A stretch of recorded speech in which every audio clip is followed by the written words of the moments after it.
Hello and welcome into the PHNX Cardinals podcast presented by the DraftKings Sportsbook app, an official sports betting partner of the NFL. Be sure to like, subscribe, leave us a 5-star review wherever you get your podcast. I'm Johnny Venerable, joined by the pride of Northwestern, DA himself, Damien Anderson, former Arizona Cardinal running back, as we prep for training camp, which is just now under Damien, 30 days away. How we living today? Let's get it, Johnny. Just excited to be on the show with you. I can't wait to find out about this OG's pool party. I mean, you left no traces on social media, so that means it was a good time. That's all. It was a great time. You know, it's funny. I have trouble chugging a beer, and it's all over the internet. I rip a shot, 5 seconds from when I get there. It's documented. I'm not given any praise. I'm not lauded at all for that. It's just people. It's the internet's right. People are just trying to bring you down. So, but I think it's like the shot. The shot is proportion to your hand size, Johnny, versus the beer. Oh, get the hell out of here. Where's Bo at when I need him? By the way, Mr. Bo Brock returning, I believe, on Wednesday from his Hawaiian destination. Must be nice as we trudge along here. We're left to pick up the pieces, DA, as it relates to the Arizona Cardinals. And, there's not a ton of news right now. A lot of people think it's one of the most quiet periods of the entire offseason for the NFL. Well, not as it relates to the Arizona Cardinals. So yesterday, I put something out there on Twitter. What I'm hearing, Kyler Murray, his reps, the Arizona Cardinals, things are progressing well toward a deal. Nothing seems imminent, but $45+ million a year is probably going to be the sweet spot. And again, 30 days till training camp starts.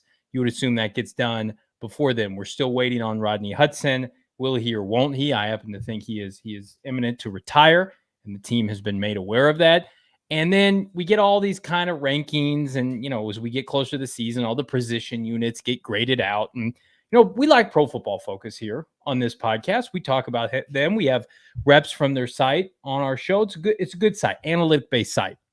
However, this morning, a little bit of article, a little bit of news from their website as it relates to the Arizona Cardinals defensive back room. This is coming from Pro Football Focus. Again, the Cardinals defensive back room ranks 27th in the NFL. Right now, one of the worst DB groups in all of pro football. This reads, the Cardinals finished 24th in team coverage grade last year. And for some reason, this unit went all but ignored over the offseason. It wasn't until they drafted cornerback Christian Matthew in the 7th round out of Valdesto State that they even addressed the unit. They list starters Byron Murphy, Marco Wilson, Antonio Hamilton, and then, of course, we feel like the two standouts of the group, Budda Baker and Jalen Thompson. So seeing that, Damien Anderson, again, we love PFF. We want a big caveat here on that. What's your reaction to seeing their ranking? Well, I mean, I think that you have to – I wonder if it's a tale of two different seasons, right, Johnny? I mean, I wonder if that analytic – obviously it's analytic-based. It's based on their performance. But I wonder if it's before or after J.J. Watt, because this defense was, the last team to be undefeated.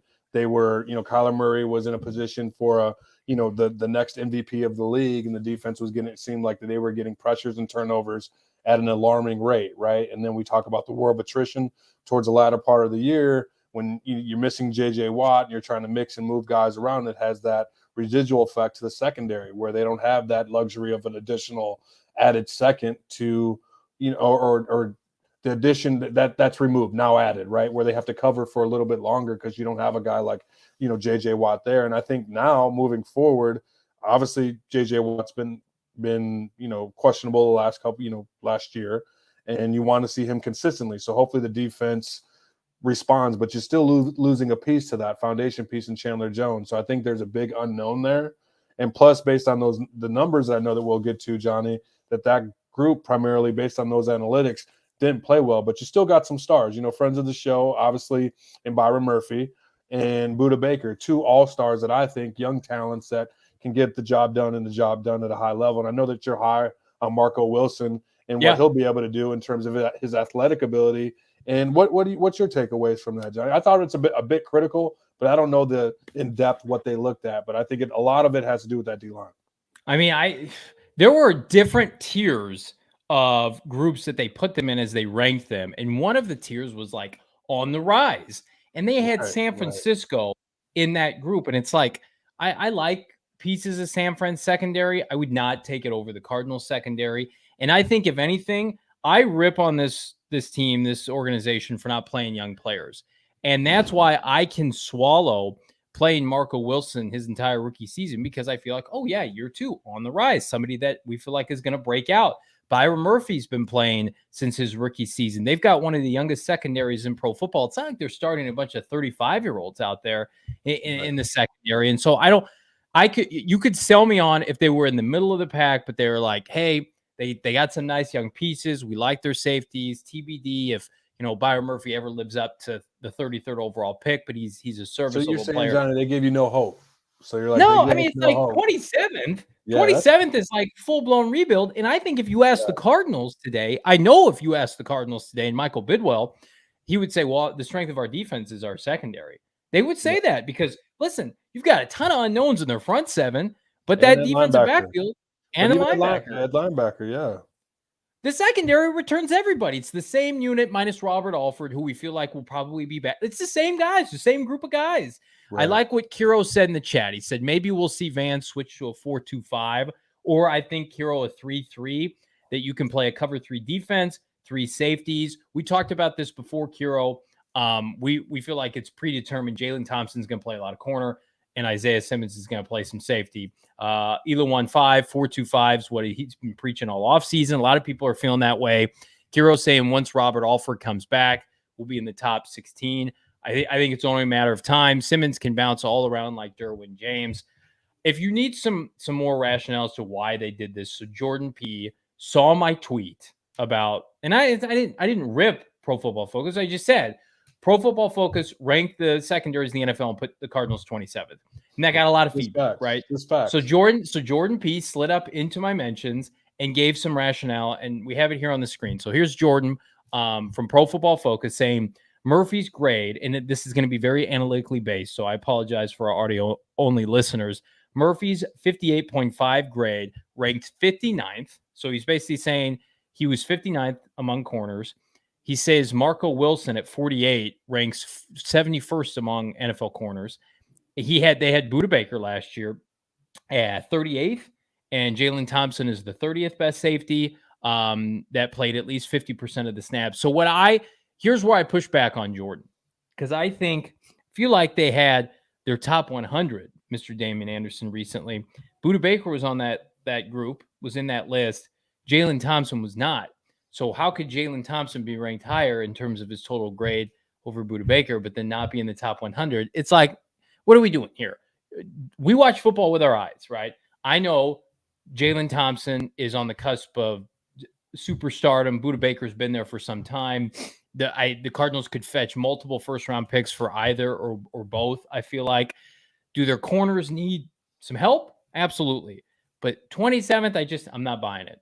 Well, I mean, I think the grading, as you said, John, it's very analytic based and it's very stringent. What it sounds like. But to say that they're in the lower, quarter of the NFL, as I said, I go back to what we talked about a little bit earlier. This team had played the first half of last year when they were together as a collective unit with their defensive linemen. They played at a high level, getting turnovers. We saw Byron Murphy getting those signature plays and just playing like he had a lot of experience, like he was comfortable at the position. And I know that you talked at length about Marco Wilson and his athletic ability and just seeming to get more comfortable just playing the position. And obviously that experience matching his athleticism, right? That takes time, as we talked about. And Budda Baker, I mean, just being a stud, but I think it's just a matter of how this team finished last year. And no matter how you look at something, that's how they're going to grade it. So, yeah, sure, it could be analytical, but we know that there's biases associated with everything that we do. So we do. Yeah. So if a team doesn't finish like they're expected to, then of course you're going to look at them as a glass half full, then, half empty. So that's just the situation I think that we're dealing with. Because I think that they got some young talent, young stars on that team. But I do too. But again, Johnny, a lot of it has to do with guys like J.J. Watt staying healthy, because you could be great. You could be awesome, but you can't cover for 7 seconds. Matt McPoland in the chat asking if Budda Baker is fully recovered from his concussion. Yes, we believe so. He was at OTAs. He's at minicamp. full steam ahead for the Cardinals All-Pro. And to Damien's point, I think a lot of what you're saying makes a ton of sense as it relates to pressure. I mentioned the kind of fraudulent San Francisco 49ers secondary that last year started. Drake Kirkpatrick was a member of their starting secondary. Josh Norman was in that secondary. They've got them ranked 16th overall, and I think a lot of that has to do with the fact they've got Nick Bosa and Armstead on their defensive line, and they can always generate pressure. Their defensive coordinator is D'Amico Ryan, does a hell of a job. It masks a lot of holes, but you can't tell me a safety tandem of Jimmy Ward and Talalona Hufanega and Jason Verrett and Charvarius Ward and Emmanuel Mosley is better than what the Cardinals have. That's, to me, that's lunacy. You can't tell me the Jets, the Jaguars, the Giants, the Atlanta Falcons, the Commanders, the Lions, all these teams have substantially better secondaries than the Arizona Cardinals. Like at some point, and I love PFF, and we're going to talk about pro PFF in the second segment, but at some point, the Cardinals won 11 games last year. They have to have some good players, right? They can't have all bottom of the barrel. I'm sorry. Did they pick top 10 last year? Were they in the top but Johnny, 5? I think it really goes down to how they finished. You know, I mean, we talk about this team, you know, being one of the last teams or the last team, you know, undefeated in the season, starting off so hot as they did, and then to just unfortunately just fold, whether it be due to injuries or guys in and out of the lineup. I mean, when you have those problems, I mean, that's why it's a combination of obviously effort and luck, you know, and the more times that you're going to be, you know, available and have opportunities, the more lucky you're going to be. And we didn't see that. We haven't seen that with the Cardinals the last couple of years. I don't think it's from a lack of effort. I think it's unfortunate circumstances that injuries happen. I mean, I'm sure J.J. Watt wants to play football. I'm sure Kyler Murray, DeAndre Hopkins want to be out there on the football field. However, when they get hurt, they can't do that, and that's going to have that residual effect because the offense can't move the ball like they did, can't take up that time possession or have those quick strikes like they did with Kyler in the lineup, or a healthy Kyler or J.J. Watt applying pressure. And maybe not the box score in terms of sacks or disruptions, but when offensive linemen know that J.J. Watt's out there and that corner's out there, that safety, there's a level of comfort that they have knowing that he's on the football field and having a guy like Chandler Jones. So obviously losing Chandler, having J.J., we always talk about Marcus Golden being a monster. Those are like some pieces. One is unknown moving forward, being J.J. Watt. So it's that defensive secondary being young and not grading so well. I think Jalen P, or not sure who had it in the chat, but said that, you know, they grade every play regardless if the player was involved in or not. So obviously that would be a neutral play. So I'm guessing that's a 50%er, right? I mean, how do you grade that well? You know what I mean? I don't know what the specifics are, but regardless, I think that you know that this team, I think anyone associated with this club knows that this team has talent. We know that it's going to be difficult next year, given the team that they're playing and not having who's going to fill in for Chandler Jones and who's just going to step up and have those signature moments, as we talk about, like Kyler Murray, who's going to have them in the secondary. We know Budda Baker can do it, but who else can do it? Yeah, I mean, Jalen Thompson, Byron Murphy, both scheduled to be free agents this time next spring. I expect one to be back, if not both. We'll see what kind of year Byron Murphy has. I think Jalen Thompson is basically a lock to come back. The Cardinals and Steve Keim have referred to him as a star player. But, I mean, who knows? Maybe Isaiah Simmons plays a lot of safety this year and makes Jalen, in his eyes, not mine, expendable. A lot to be determined with the Cardinals and their defense. A lot to be determined ahead of training camp. We'll see when and if somebody like Robert Alford does return. They signed, of course, Joshua Jackson, once upon a time a second-round pick from the Green Bay Packers, bounced around the league. Jordan P. saying Cardinals should switch to a 3-safety defense. This is a very common theme amongst fans and myself. Simmons, Jalen, Budda can all defend, pass rush, and take a corner off the field. And I think you play to your strength, whereas the Cardinals don't have a robust group of linebackers right now. So I would rather see them have a bunch of their athletic DBs on the field. Do not take off your best athletes just for the sake of scheme. And I think Vance Joseph could definitely lean into that this year. We'll see. Nick Vigil is kind of a little bit of a wild card with that group, unfortunately. But yeah, PFF, we love him, but we have to point out when there's a little bit of a hyperbole there. So who else we love? Johnny? You're That's right. sensitive, a little sensitive. I am a little. I saw that. And I'm like, I appreciate it. They're going to call a spade a spade. They got to play. They got to play better. They came after me, and I was like, "Listen, guys, what is this bullshit?" I was expecting. Right. I pulled the article up, and I'm like, "Ooh, top 15, top 16," and then when you're waiting for something, you just keep scrolling, and no good news is coming from there. So we love PFF. We also love Four Peaks. I don't know if you guys have heard about this or not, but this Wednesday we'll be live, Four Peaks 8th Street Pub in Tempe all day this Wednesday, along with the rest of our PHNX crew. We're going to be hanging out, a bunch of live shows. We're going to try to do this once a month. Four Peaks, the official beer of PHNX, Four Peaks Brewery in Tempe. We're going to go all day from PHNX Suns, I believe Coyotes, Sun Devils, so much good stuff. And then we cap it, I believe, with PHNX Cardinals live, at least for this group, at 4 p.m. DA's on vacation, but I believe Mr. Bo Brock, Mr. Frank Sanders will be joining myself. We'll get DA at a future outing at Four Peaks. I want to remind everybody, you got to be 21 or over, but that doesn't mean you have to be 21 or over to come hang out, grab some food, bring your family. It's going to be a great atmosphere. Enjoy responsibly. And I also want you guys to enjoy UFC 276 this weekend, whether it's the calf slicer, the necktie. There's a ton of ways to come out on top in the octagon, and there's more than one way to do that on the DraftKings Sportsbook. So we just put a bow, Mr. DA, on the NHL season, and as I'm just waiting in the wings to be able to gamble on football. We're in the home stretch here, so I'm dabbling in on UFC, doing a little baseball with my buddy Shano, and then we're gonna blink, and college football is gonna be here. Yeah, for sure, it's a great time. Because you're planning, right? And I know that you're talking about UFC 276, and Iggy is fighting. I forgot, but I forgot the name of the guy. It's like Connier or something like that. You know what I mean? Like I forgot what the name of what his name is, but he's got a whole bunch of kids and he seems hungry. You know what I mean? I think he got a whole bunch fighting of kids for his family. That's right. And he's a local kid out here in Phoenix. So I think that he's at Anderson, I think in some of my notes, like Henderson's gym or Henderson. I forgot what his name was, but the dude used to be a champion. But nonetheless, Iggy fighting is going to be explosive. Obviously the ties to Arizona, so that's what I'm looking out for. Definitely, that middleweight championship for sure. Love that. Folks in the chat, DA asking where you're going on vacation. Sly is curious. Are you going to Italy? Nah, not this year. Not this year. Yeah, not this year.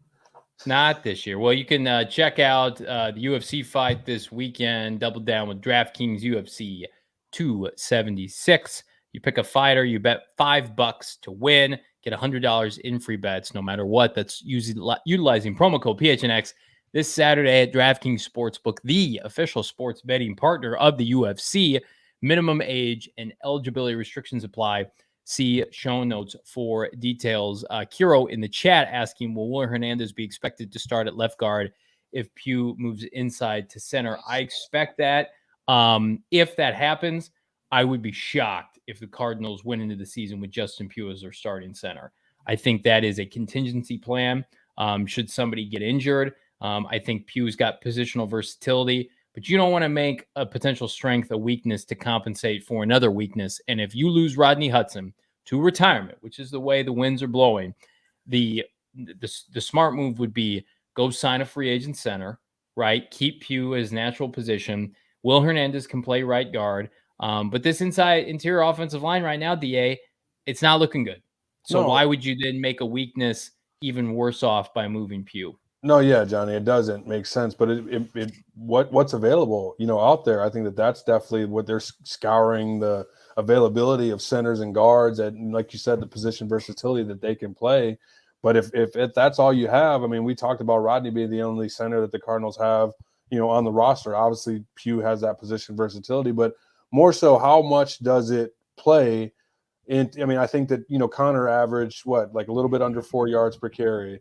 Yeah. Like how much is the Cardinals for more so? Are we concerned about the pass protection and giving Kyler time, or are we concerned about running the football, right? I think you gotta worry about pass pro and that Right, for interior sure. pressure for somebody that's But okay, 5'8". so if that's the case, Johnny, is it more so a situation where we just have to mitigate and Kyler can is it the play calling? Because Kyler can evade and escape a lot of situations when he's healthy, right? We know that that can Yeah. last about maybe 8 to 10 weeks. So is it a situation where, is it more play calling outside the pocket if that's the case, and Martinez or is that guard and Pugh is at center? Like, if Yeah. is that the case, or because you can't just do basic drop back? And I know that being in shotgun gives you that obviously added benefit where you can see the field earlier and you get the ball like, maybe a half second before defense is preying on you. But I think that having Kyler mitigates a lot of that concern, in terms of Cliff and Kime. However, what I'm worried about is the fact that they didn't run the ball great last year. Mhm. And, like, although that Connor had over, 10 plus touchdowns, right, and made a Pro Bowl, but in those situations, is he going to still be as successful because of so many changing parts? Yeah, Elawan says JC Treader or Billy Price, and then doubling down and saying Treader would make him rest a little easier than Price. Price has bounced around the league. Billy Price, once upon a time, Ohio State standout, I think was drafted by the Bengals in the first round, spent last year with the New York Giants after a trade. I've kind of been low-key keeping an eye on him, his Instagram story. Nothing seems imminent after his workout with the club back in March. I think Johnny, the put Cardinals. TMZ on your app. So Yeah. put TMZ because you do some deep diving, bro. I think Billy Price was an option for them as a reclamation project behind Rodney Hudson when they, maybe weren't getting calls returned. Right. I think to have to take a hard right to make him your outright starter for the season, you're just recreating the Giants' offensive line from last year, and that's not a good thing if you ask anybody in New York. So I would say J.C. Treader if it fits. Now, the guy who's going to make the decision is their offensive line coach, you would assume, in Sean Kugler. But it's not a good problem to have. And it's obvious now why the Cardinals were kind of sniffing around multiple center prospects in the NFL draft. Jalen saying we didn't run the ball well late last season, which has been part of our downfall in 2020 and 2021. Kiro saying that Kyler can evade edge pressure. That's true, but not interior pressure because he can't throw over. Cliff better have a plan. Well, I can understand scheming for certain occurrences, but you're going into the season with a Billy Price and Will Hernandez. That's not setting Kyler Murray up to succeed. So what I do think is going to help substantially is the fact that he's got a receiver now that can really separate in Hollywood Brown. And I said in the first segment, DA, that we were going to give some love to PFF after I trashed them for 20 minutes. So according to PFF, there's been only 2 receivers that have been ahead of Hollywood Brown in terms of getting most 15-yard or more receptions. Here we've got this from PFF. So, of course, we all know about DK Metcalf, his success in Seattle. He's number 1 with 15, tied with Tyreek Hill, who now resides in Miami. But look at that, Mr. Hollywood Brown, number 3, the most 15-plus yard touchdowns since 2019. And I look at this and think, DA, like, it's imperative to give Kyler ample time so you can let number 2 downfield separate and take the top off of defense, which has been something that's sorely lacking for this Arizona Cardinal team.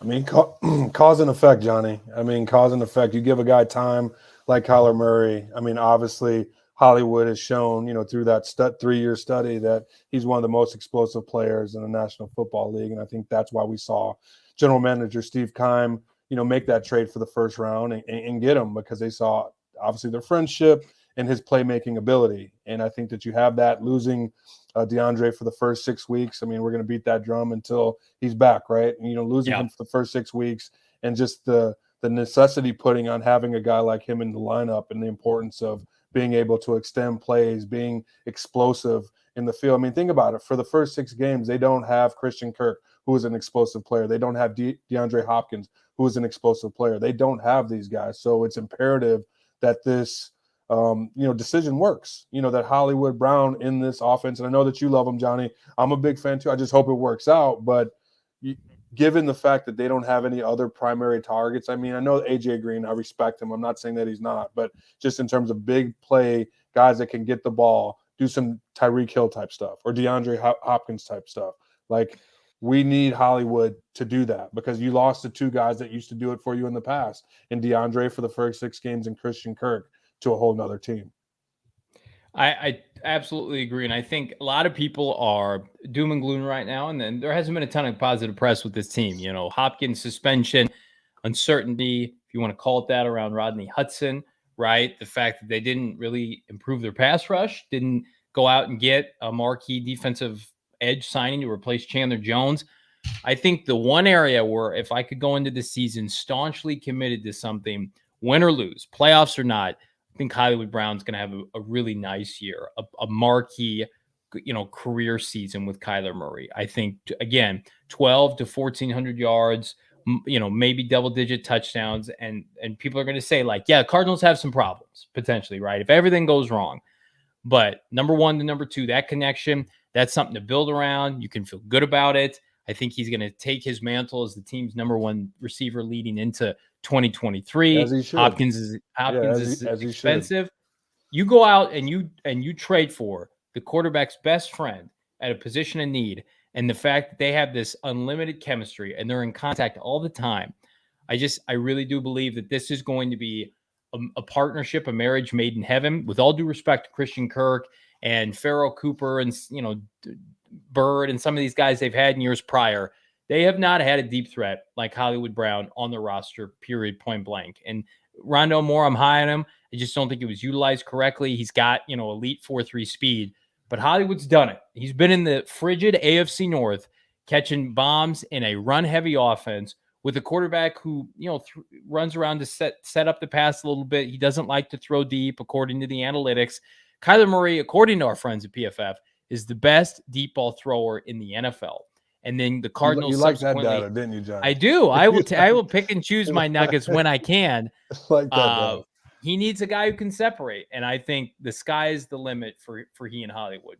Regardless of what the rest of the season looks like, I'm going to be able to turn on my TV Sunday, and I'm going to see bombs away at State Farm Stadium. I mean, for me, John, I just think that they have so much offensive firepower. Because, I know that we were just talking about, let's look at the tight ends.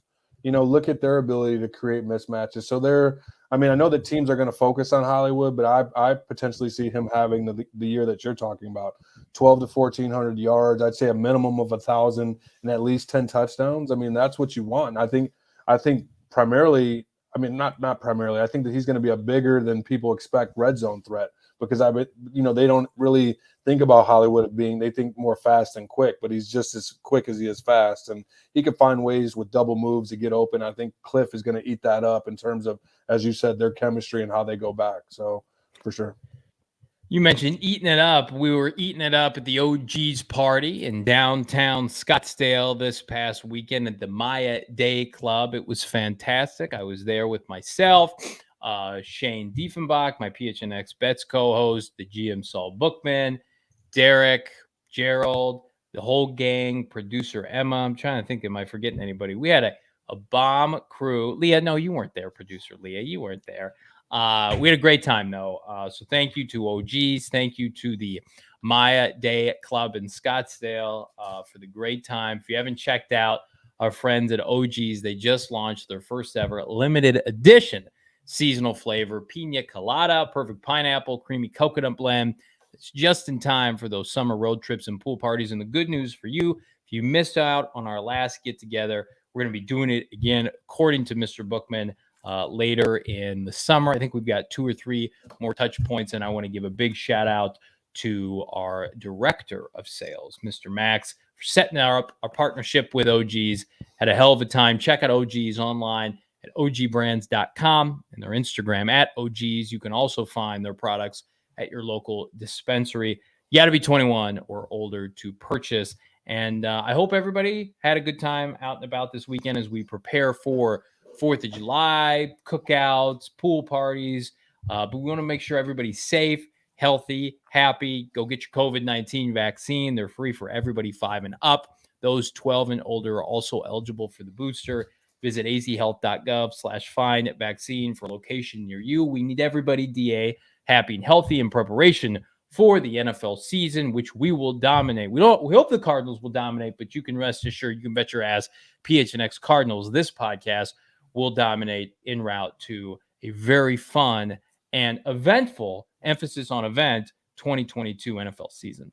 For sure. And I think that, it goes to with the saying, if you're going to be out there close talking, Johnny, make sure that you get that shot, man. Be like one of these. Hey, one of these. If you're going to be out there, close talking. But no, Jordan P in the chat had a great point. He said if the Cardinals don't get a center and a quality, and I may have it flipped, but if you don't get a center or a quality DB, you can forget about the season. And I think that that's been primarily the overall consensus from Cardinals fans. Like, you have to address these glaring needs that you have. Granted, this is all speculation right now. Rodney Hudson is currently on the team, and you don't know, but the fact that he hasn't showed up, and I don't know what the history dictates. I mean, I don't remember of him in the past. Did he show up for nothing, mandatory, voluntary, or was it just nothing and then he showed up to training camp? But we know that has happened. But Johnny, just knowing you and knowing the connection that you have within I just say within the team, right, that all indicators lead to this may have been his final. Last year may have been his final season with the Arizona Cardinals. So that being said, I think that they should address these, two glaring needs that the Cardinals have. Check out an article I wrote a couple of days back, gophnx.com, just about this gut punch that is the Rodney Hudson saga. It's kind of a dark cloud hanging over this organization right now.